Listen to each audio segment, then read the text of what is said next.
নমস্কার বন্ধুরা, welcome to রিবনাইস। বন্ধুরা, বাংলাদেশে যে অরাজকতার সৃষ্টি হয়েছে সেখানে শুধুমাত্র বাংলাদেশের আওয়ামী লীগের যে কর্মী আছে তাদেরকে হত্যা করা হচ্ছে না।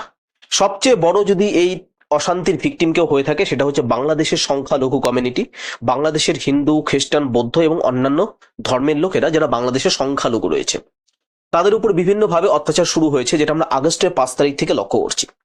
তাদের বাড়িঘর জ্বালিয়ে দেওয়া হয়েছে, তাদের দোকানপাট লুট করা হয়েছে, তাদের বাড়িতে যদি গোশালা থাকে সেখান থেকে গরু চুরি করে নেওয়া হয়েছে, তাদের যে বাড়ির মেয়েরা আছে তাদের সম্মান হানি করা হয়েছে এবং আমরা দেখেছি বহু জায়গায় অনেক মানুষকে হত্যা করা হয়েছে।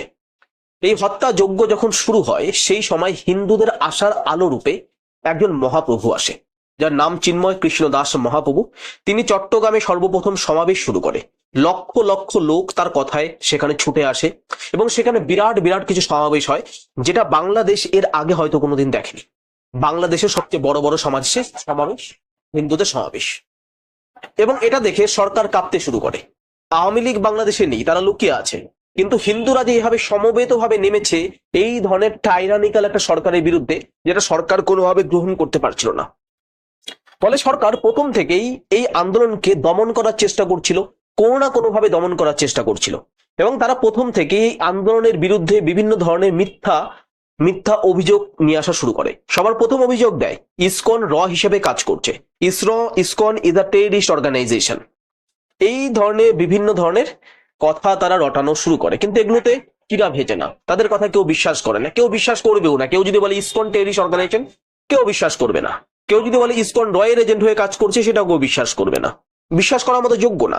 তারা কেবলমাত্র বাংলাদেশের হিন্দুদের জন্য 8 দফা দাবি করেছিল তাদের অধিকার আদায়ের জন্য। They just wanted 8 point rights. That's all and nothing else. তারা 8 দফা দাবি করেছিল ইউনুসের কাছে। ইউনুস নিজেকে বলে আমি শান্তির জন্য নোবেল পেয়েছি, বা শান্তির জন্য নোবেল পেয়েছো? তুমি বাংলাদেশে হিন্দুদের শান্তিটাকে ফিরিয়ে দিতে পারছো না, অসভ্য ইতর লোক। এই বিষয়টা হচ্ছে বাংলাদেশের এখন সবচেয়ে বড় ব্যাপার। এবং সেই সময় চট্টগ্রামের যে সভা হয়েছিল সেখান থেকে বলেছিল ইউনুস যদি 8 দফা দাবি না মানে তাহলে বাংলাদেশের সকল সনাতনী যারা প্রায় 3 কোটি থেকে 4 কোটি তারা ঢাকার পথে রওনা দেবে, ঢাকায় সমাবেশ করবে। এবং ইউনুস সরকার কেঁপে ওঠে, রীতিমতো কেঁপে ওঠে। তারপর বিভিন্নভাবে চিন্ময় কৃষ্ণ দাস প্রভুকে আটকানো শুরু করে, কোনোভাবে যাতে তাকে আটকানো যায়, পারেনি। রিসেন্টলি রংপুরে একটা বিরাট বড় সভা করেছে, তারা ভেবেছিল রংপুরে অফিসিয়ালকে কাজে লাগিয়ে, পুলিশকে কাজে লাগিয়ে সভাটাকে আটকে দেবে। প্রথম দিন চিন্ময় কৃষ্ণ প্রভুকে তাকে রংপুরের একটা হোটেল থেকে তাড়িয়ে দেওয়া হলো, তাকে থাকতে দেবে না। বিভিন্ন গাড়িগুলো যে আছে রংপুরে তারা হিন্দু নিতে অস্বীকার করলো, তারা হিন্দুদের নিয়ে যাবে না। তারপরে কি হলো? তারপরে যেটা দেখলাম, যেখানে হিন্দুদের পাচ্ছিল গাড়িতে সেখানে হিন্দুদের সেখান থেকে বের করে পিটানো হচ্ছিল, অনেকে সাংঘাতিক অবস্থা, বেধড়ক পিটিয়েছে। এই ধরনের বিষয় আমরা লক্ষ্য করতে পারছি। কোনো না কোনো ভাবে চিন্ময় কৃষ্ণ দাস মহাশয়কে আটকানোর চেষ্টা করছে, প্রভুকে আটকানোর চেষ্টা করছে। প্রভু আটকাবে না, প্রভু তো ব্রহ্মচারী, সে কাকে ভয় পায়? সে তো নিজের ফ্যামিলি পরিত্যাগ করে এসেছে, তার আত্মা এবং শরীরের মধ্যে একটা বিচ্ছেদ ঘটেছে, সে কাকে ভয় পায়? তার আত্মার শরীর তো আলাদা।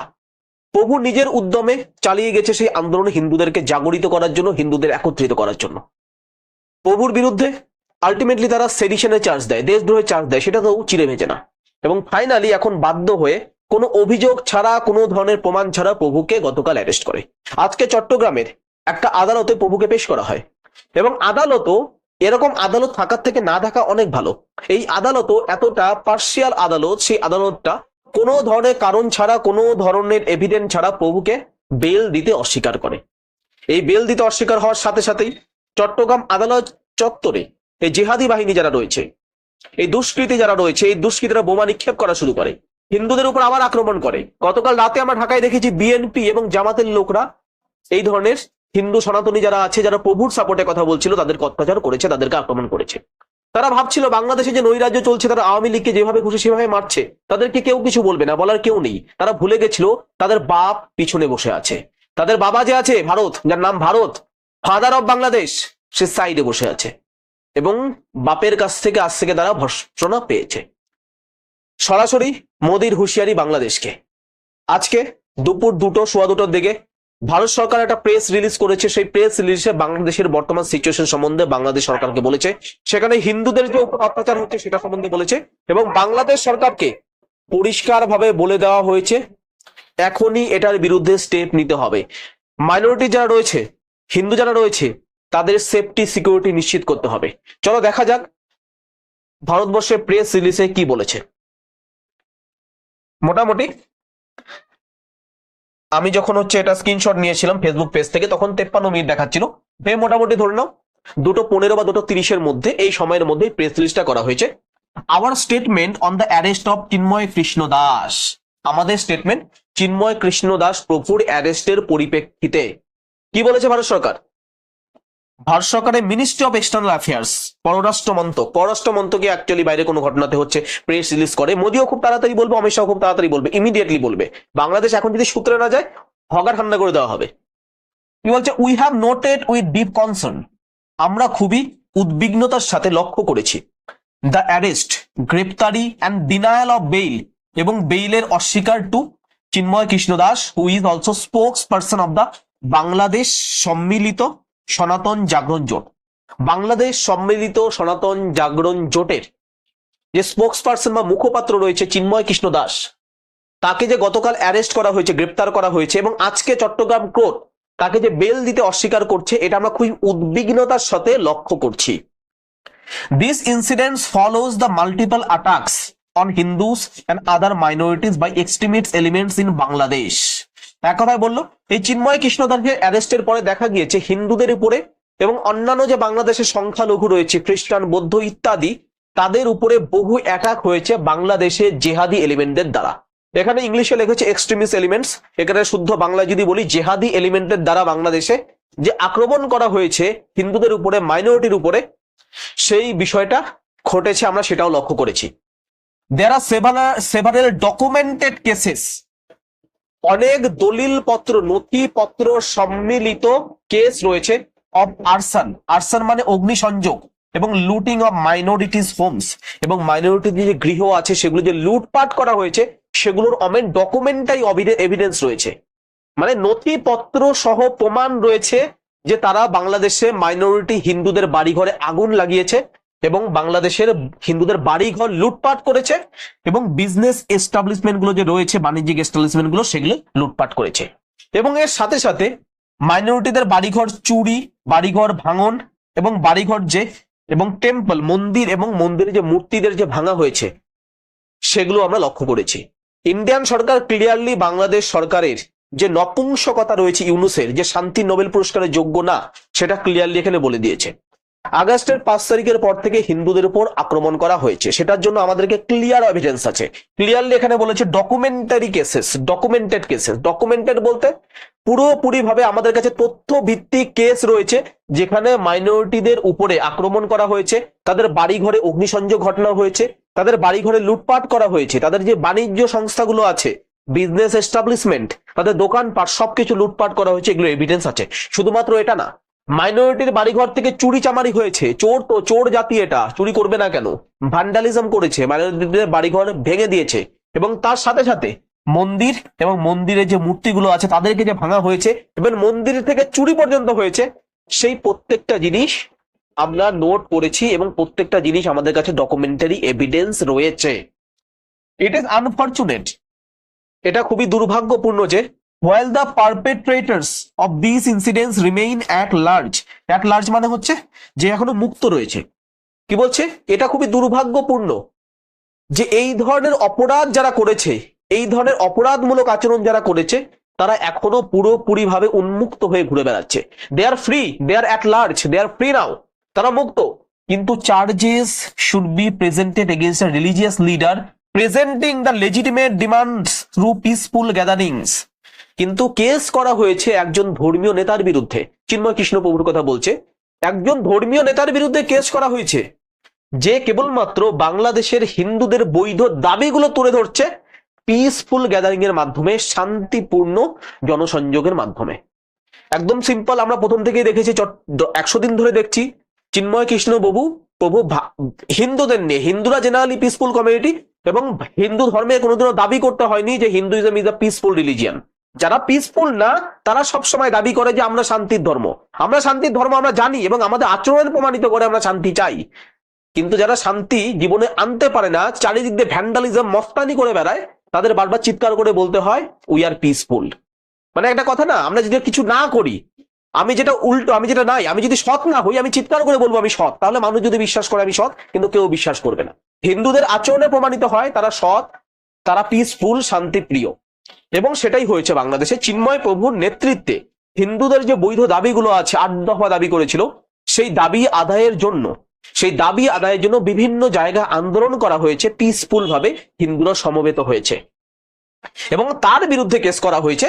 অন্যদিকে যে অপরাধীগুলো, যে জেহাদিগুলো আছে, ওরা উন্মুক্ত হয়ে ঘুরে বেড়াচ্ছে। We also note with concern, উদ্বিগ্নতার সাথে আমরা আরো লক্ষ্য করছি, attacks on minorities protecting peacefully against the arrest of Sridas.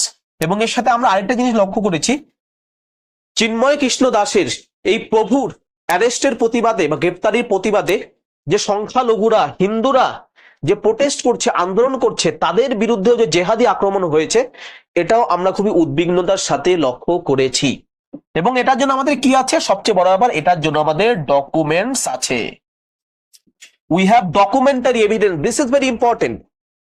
Bharat সরকার কোনো প্রেস রিলিজে এতটা কঠোর ভাবে এর আগে কোনো পদক্ষেপ নেয়নি। This is for the first time Bharat সরকার এতটা কঠোর আওয়াজ দিয়েছে। অনেকে বলতে পারে এটা কি হবে, এটার বিশাল একটা ভ্যালু আছে। আজকে যখন বললো ডকুমেন্টারি এভিডেন্স আছে হিন্দুদের উপর অত্যাচার করার জন্য, এটা ভারত সরকার চাইলে ইন্টারন্যাশনাল লেভেলে নিয়ে যেতে পারে এবং সেখানে বাংলাদেশকে বড়সড় একটা সাহায্য করতে পারে। স্যাংশন আসতেই পারে, ইউনাইটেড নেশন থেকে স্যাংশন আসা অসম্ভব কিছুই না। এবং ইউনাইটেড নেশন থেকে যদি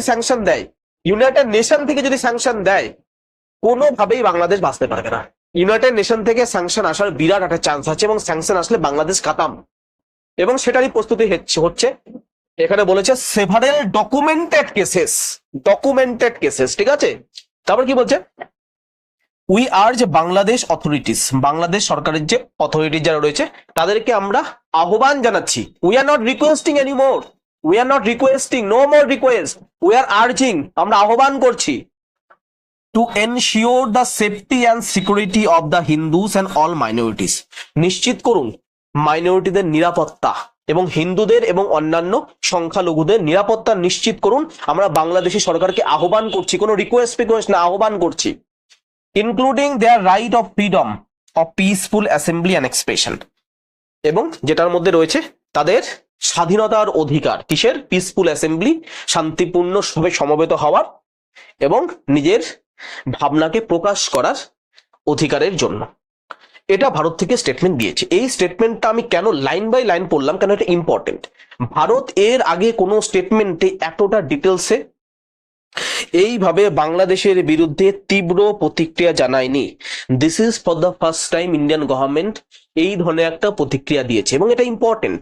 কেন, যত দিন যাচ্ছে বাংলাদেশে ফ্যানাটিজম, ধর্মান্ধতা, হত্যা লীলা, হত্যাযজ্ঞ চলেই যাচ্ছে। And as a father country, বাংলাদেশের বাবা হচ্ছে Bharat, you have to remember is, বাংলাদেশের পিতা Bharat. As a father country it is our responsibility আমাদের দুষ্টু ছেলেকে লাইনে আনার জন্য। এই দুষ্টু ছেলেকে খুব তাড়াতাড়ি লাইনে আনা হবে। আমি বলছি আজকে এখানে হয়েছে উই আর আর্জিং বাংলাদেশ, আজকে বলা হচ্ছে এখানে we are urging Bangladesh authorities. এটা আজ থেকে 2 মাস পরে যদি সেম জিনিস চলে, এখানে আর্জিং আর হবে না, এরপরে থ্রেড যাবে। If you can't protect the life of the minorities, if you can't ensure the safety and security of the minorities, we need to do something big. Clear cut কথা। এখন আর্জ করছে, এরপরে যদি কন্টিনিউয়াসলি কিছু হতে থাকে, সিম্পল গল্প হবে যে ভারতের কোনো একটা অপারেশন করতে হবে মাইনরিটিসদের বাঁচানোর জন্য। আমি তো বলি আমাদের মতো বহু ভারতীয় রয়েছে যারা চাই, ওয়েট কিসের জন্য আমরা করছি, আমেরিকান ইলেকশনের জন্য। আমেরিকান ইলেকশন হয়ে গেছে, আর 2টা মাস বন্ধুরা, আর 2টো মাস জাস্ট। ডোনাল্ড ট্রাম্প 20 তারিখে শপথ নিক, তারপরে বাংলাদেশের হগা ছাড়ানো হবে। আমরা প্রথম থেকেই দাবি করছি 2টো অঞ্চল, রংপুর এবং চট্টগ্রাম ভারতের মধ্যে যুক্ত করতে হবে, তাহলেই হিন্দুদের উদ্ধার হবে, না হলে হিন্দুদের উদ্ধার সম্ভব না। এই 2টো জায়গা লাগবে, আমাদের তরফ থেকেও ইম্পর্টেন্ট এবং হিন্দুদের তরফ থেকেও ইম্পর্টেন্ট। 4 কোটি হিন্দু আছে, এদেরকে আমরা ছেড়ে দিতে পারি না, দে আর আওয়ার পিপল। এবং বাংলাদেশে তাদের বর্তমানে যে বাংলাদেশের সংখ্যা গুরু আছে, তাদের থেকে বেশি অধিকার সেই হিন্দুদের। কেন, বাংলাদেশের যে ভাষাটা আছে, বাংলা ভাষায় কথা বলছে, সেটাও হিন্দুদের ভাষা, এটা তোমাদের কোনো ভাষা না, এটা হিন্দুদের ভাষা, যেটা সংস্কৃত থেকে এসেছে, দেব ভাষা সংস্কৃত থেকে বাংলা ভাষা এসেছে, সেটাও হিন্দুদের ভাষা। এই বাংলা যে নামটা আছে, এই নামটাও হিন্দুদের পৌরাণিক যে ঘটনা আছে, পৌরাণিক ঘটনা থেকে এসেছে। বাংলাদেশে আমাদের শক্তিপীঠ আছে। তো খুব তাড়াতাড়ি ভাই, যারা এখনো মনে করছে আগজানি করে বেড়াবে, জিহাদি বৃত্তি করে বেড়াবে, সাবধান হয়ে যাও। দিন খুব খারাপ আসছে, দিন খুব খারাপ আসছে। পাকিস্তানও ভেবেছিল যা খুশি তাই করবে 1971 সালে। পাকিস্তান বর্তমানে দেখছে কি হচ্ছে। পাকিস্তান কি করেছিল সেই সময়? শেখ মুজিবকে অ্যারেস্ট করেছিল। এই বছর এ সময় তোমরা কি করলে? চিন্ময় কৃষ্ণ দাস প্রভুকে অ্যারেস্ট করলে। এটা মাসুল তোমাদের গুনতে হবে। ইতিহাস সেম ভাবে হয়, ইতিহাস সেম ভাবে হয়, ইতিহাস এইভাবেই হয়। পাকিস্তানও এইভাবেই শুরু করেছিল বাংলাদেশিদের উপর অত্যাচার, তখন ভারত ঝাঁপিয়ে রক্ষা করেছিল। এইবারও তাই হবে। প্রথমে অত্যাচার, তারপরে শেখ মুজিব রহমানকে অ্যারেস্ট, এবারও সেম। প্রথমে অত্যাচার, শেখ হাসিনাকে তাড়ালো, তারপর অত্যাচার শুরু করলো, তারপর হিন্দুদের যে ভয় এসেছে চিন্ময় কৃষ্ণ প্রভু দাসকে অ্যারেস্ট করে নিল। এরপরে কি হতে চলেছে? The same thing is happening, same thing is happening. আমরা যেটা দেখছি, বড় বড় চোখে যেটা দেখছি, 1971 সালে যেটা হচ্ছে সেটা রিপিটেশন হচ্ছে, সেটাই রিপিটেশন হচ্ছে। আর খুব তাড়াতাড়ি, আমি এটা কনফার্মেশন এখন বলতে পারি, খুব তাড়াতাড়ি, খুব তাড়াতাড়ি রংপুর এবং চট্টগ্রাম ভারতের অংশ হবে নিশ্চিত রূপে। এই বিষয়গুলো যদি না থামে, রংপুর চট্টগ্রাম ভারতের অংশ হবেই হবে। বন্ধুরা, তো আজকের ভিডিওটা এখানেই। আরো কোনো আপডেট থাকলে ডেফিনেটলি আমরা নিয়ে আসবো, এবং চিন্ময় প্রভুর সাথে আমরা আছি। জয় শ্রীরাম। চিন্ময় প্রভুর সাথে আমরা সব সময় আছি, আমরা লেগে থাকবো। এটাকে আমরা কোনোভাবে এটাকে ডুবতে দেবো না। এই আগুন যে জ্বলেছে, আগুনের শিখাকে আমরা নিপতে দেবো না। আজকে আমি যদি বাংলাদেশে থাকতাম, এই আন্দোলনে আমি ঝাঁপিয়ে পড়তাম হয়তো প্রথম সারির নেতা হিসেবে। প্রাণ আজকে আছে, পান কালকে নেই। এই পানের কোনো অস্তিত্ব নেই। আত্মা সেটা অবিনশ্বর। এই বডিটা আমি ত্যাগ করবো, এই বডিটা ত্যাগ করবো, কিন্তু আত্মা থেকেই যাবে। তো পরোয়া করে লাভ নেই। আমরা বাংলাদেশিদের সাথে আছি, বাংলাদেশি হিন্দুদের সাথে আছি। We are with you. যাই হয়ে যাক, প্রত্যেকটা জিনিস পডকাস্ট হবে, এবং আমরা এখান থেকে যতটা সম্ভব প্রেশারাইজ করার চেষ্টা আমরা করছি বিভিন্ন সোশ্যাল মিডিয়া প্ল্যাটফর্মের মাধ্যমে। ধন্যবাদ বন্ধুরা, সবাই একত্রিত থাকবে, ভালো থাকবে, সুখে থাকবে, এবং খুব তাড়াতাড়ি ভালো দিন আসবে। ধন্যবাদ।